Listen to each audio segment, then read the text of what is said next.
¿Cómo están los amigos de los cacharritos y la tecnología? Hoy os traigo ese versus entre el MacCubic HI450 y L018. Compararemos su sonido, su input lag, la borrosidad de sus esquinas, el tamaño de la proyección, la calidad y los colores de la imagen y otras muchas cosas que sé que estáis esperando. Antes de comenzar, comentaros que ambos proyectores son muy buenos para el rango de precio en el que se mueven. Esto es solo una opinión desde los conocimientos que yo tengo y basándonos en los datos del fabricante. Soy Gavetech, bienvenidos a vuestro canal de cacharritos y tecnología, comenzamos. Aquí tenemos este HI450 y L018, vamos a comenzar con el apartado del hardware que llevan ambos proyectores. El HI450 con una CPU Allwinner H716 de 4 núcleos, una GPU Mali G31 que ambos comparten, 2 GB de RAM y 32 de ROM, Android 11 que ambos comparten, 900 lúmenes ANSI, proyección LCD, 2,8 kg de peso, enfoque electrónico manual, un espacio colorimétrico del 54%, un contraste de 1800:1 y un consumo de 115 vatios. En el otro lado, el L018 con una CPU Allwinner H713 de 4 núcleos pero unas frecuencias un poquito más reducidas, una GPU Mali G31 al igual que el HI450, 1 GB de RAM y 8 GB de almacenamiento, Android 11, proyección mediante panel LED, 650 lúmenes ANSI, 1,3 kg de peso, enfoque automático y corrección trapezoidal automática, el espacio colorimétrico es del 45%, un contraste 1700:1 y 72 vatios de consumo. El HI450, un proyector de tiro corto y el L018 de tiro normal. Ambos disponen de tienda de aplicaciones Google Play, al igual que ambos se les puede conectar vía HDMI, el clásico Fire Stick, Google Chromecast o dispositivo de reproducción digital. Con respecto a la conexión y a los conectores traseros, ambos tienen soporte Miracast AirPlay, Wi-Fi 6, conector de audio jack de 3,5 y USB 2.0. La mayor diferencia se encuentra aquí en el HDMI, con el L018 con HDMI 2.0 y Bluetooth 5.2 y el HI450 HDMI 2.1 y Bluetooth 5.4. El HI450 dispone de filtro de polvo, el L018 no, pero ambos se limpian con mucha facilidad. El L018 dispone en su base de una rosca de 1/4 de pulgada para colocarlo en un trípode y se puede colocar en una posición de 360 grados. El HI450 es de posición fija y si retiramos esas patitas de goma adherentes encontraremos 4 pequeñas roscas para colocarlo en un soporte. Esto es algo que descubrí después de la primera revisión. El L018 dispone de autoenfoque y corrección trapezoidal automática, mientras que el HI450 todo es manual. El mando o control remoto en ambos modelos es el mismo con las mismas funciones. Ahora vamos a escuchar esa comparación de sonido.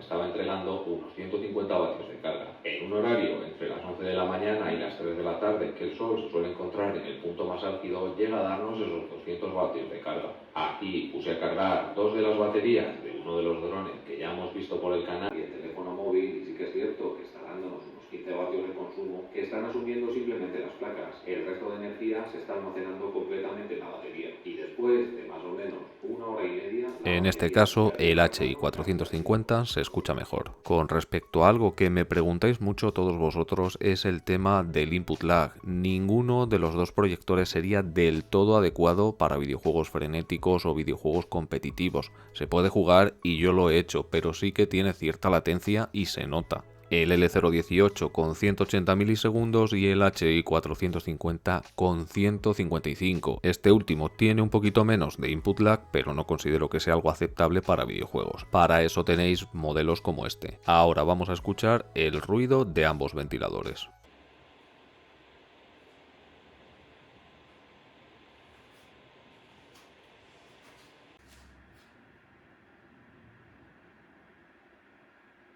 Siendo el HI450 menos ruidoso, pero en ninguno de los dos casos son molestos. En uniformidad de color y brillo ganaría el L018 con una uniformidad mayor en toda la pantalla, Ambos tienen una resolución 1080p nativa, el L018 lo máximo que puede transmitir vía HDMI es 4K y el HI450 lo máximo que puede transmitir vía HDMI es 8K. Algo que se puede apreciar es que el HI450 tiene un color más cálido, pero esto también viene dado que tenemos el proyector muy cerca de la pared. Ahora, cuando lo retiremos, veréis que aún tiene un color cálido, pero es menos notorio. Ahora mismo estamos viendo esa proporción de pantalla similar a distancias diferentes, teniendo en cuenta que el HI450 es un proyector de tiro corto.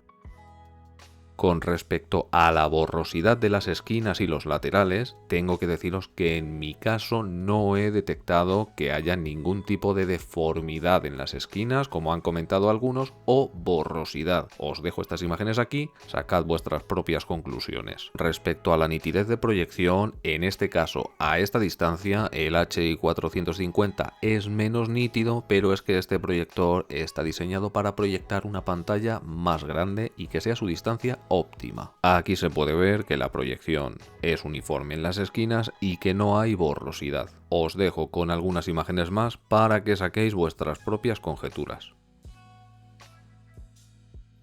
En esta imagen se nota mucho más ese color más amarillo, más cálido de ese HI450 que ahora veremos en pantalla más grande cómo se reduce.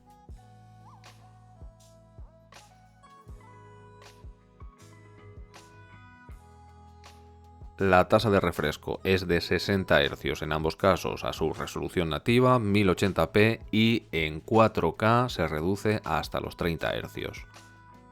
Ahora vamos a ver la representación de oscuros y colores. Pero antes, déjame decirte que si te está gustando el vídeo, te invito a que te suscribas, le des like, actives la campanita para más vídeos como este, que en la pestaña publicaciones publico todas las ofertas de cacharritos, códigos de descuento y muchas cosas más, y te invito a unirte a nuestros canales de Telegram y WhatsApp para que te enteres de todo antes que nadie. Y si no sabes cómo, prueba escaneando esos códigos QR. Con respecto a la distancia de proyección óptima para cada proyector, en el caso del L18 son 100 pulgadas a 2,5 metros y en el caso del HI450 200 pulgadas a 3 metros. ¿Y por qué una distancia de proyección óptima? Para evitar colores quemados, para evitar sobresaturación, para evitar que los objetos se vean difuminados o borrosos, y aunque es cierto que podemos reducir el tamaño de la pantalla, lo mejor es dejar que el proyector trabaje a su tamaño de proyección ideal, y ahora veréis a qué me refiero. Si os preguntara ahora mismo cuál de los dos creéis que tiene más nitidez, ¿cuál me diríais? Dejádmelo en comentarios. Ahora mismo estamos proyectando al tamaño ideal del HI450 y al tamaño ideal del L018, aunque el HI450 es capaz de proyectar una pantalla de hasta 300 pulgadas y el L018 de 150, esto no quiere decir que sea la pantalla de proyección ideal. Y si os pregunto ahora cuál de los dos se ve más nítido, ¿qué me decís? Efectivamente, el HI450 ha ganado nitidez. Esa borrosidad que estáis viendo en el L018 no quiere decir que haya perdido nitidez, quiere decir que el zoom que le estoy haciendo es algo mayor. Como podéis ver, estoy ampliando ambas imágenes al mismo tamaño, teniendo que forzar la imagen del L018 para que sean iguales en tamaño. ¿Qué intento mostraros con esto? Pues que ambos proyectores tienen unas prestaciones muy buenas, pero son para necesidades diferentes. Si no tenéis una gran pantalla donde proyectar, el L018 sería vuestro modelo, y si tenéis una gran pantalla en la que podéis proyectar, el HI450 puede llegar a daros hasta estas 300 pulgadas. Otra cosa a tener en cuenta es la corrección automática y la evitación de obstáculos que tiene el L018 y que el HI450 no tiene. Tenéis que hacerlo todo de forma manual, aunque sí que es cierto que el enfoque es electrónico, pero lo tendréis que mover desde el mando de forma manual. Otra cosa a destacar del L018 que no tiene el HI450 es ese modo alto rendimiento, donde pondrá el ventilador a mucha más potencia para mantenerlo fresco, ese modo alto brillo que le ha puesto MacCubic, y el modo control de contraste y colores. Ahí podéis ver en esas dos proyecciones, como en el HI450 en esas 130 pulgadas aún se nota que tiene un color más cálido, pero no se nota tanto como en la proyección inicial que estábamos haciendo. Considero desde mi punto de vista que ambos proyectores son excelentes, pero que son para necesidades distintas. Aquí arriba a la derecha os dejo la revisión completa de ambos proyectores y que veáis la revisión de cada uno en profundidad. Espero que esta comparación os sirva para poder tomar la decisión que necesitáis y poder comprar el proyector que se adapte a vuestras necesidades, al igual que espero no haberme dejado nada en el tintero y haberos mostrado todo lo que estáis buscando. Si me he dejado algo, os leo en la caja de comentarios. Tenéis en la caja de descripción los enlaces de ambos cacharritos. Intentaré dejároslo con algunos códigos de descuento como siempre. Se agradece mucho todo el apoyo que le dais al canal y más teniendo en cuenta el esfuerzo que tiene hacer este contenido para vosotros. Si te ha gustado el vídeo, suscríbete, dale a like, activa la campanita para más vídeos como este la semana que viene. Nos vemos con otro cacharrito y mientras tanto, portaos bien, que ya me porto yo mal.